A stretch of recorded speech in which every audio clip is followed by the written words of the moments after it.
ఒక తమ్ముడు కాల్ చేసిండు. లాస్ట్ టైం నోటిఫికేషన్ 2022 నోటిఫికేషన్లో అతనికి రీమెడికల్ రాసిండంట.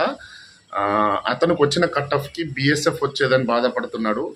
అతనికి రీమెడికల్ దేంట్లో రాసిండంటే ప్రైవేట్ పాత్ దగ్గర ఫిమోసిస్ అనే ప్రాబ్లం ఉంటుంది కదా, దానికి రీమెడికల్ రాసిండ్రు. బట్ ఆఫ్లైన్ స్లిప్లో మాత్రం అతనికి క్వాలిఫై అని ఇచ్చిండంట, కానీ ఆన్లైన్లో మాత్రం నాట్ క్వాలిఫై అని చెప్పేసి ఆయన పక్కకు పెట్టేసారు. ఆయన ఇప్పుడు ఆయన ఏం చేయొచ్చు ఏం చేయరాదు అనే దాని గురించి మాట్లాడితే నేను చెప్పిన తమ్ముడు, ఇక మనం టైం కూడా ఎక్కువైంది, ఇక లాస్ట్ మనకు ఒకటే ఆప్షన్ ఉంది, అది కూడా చెప్పేసిన.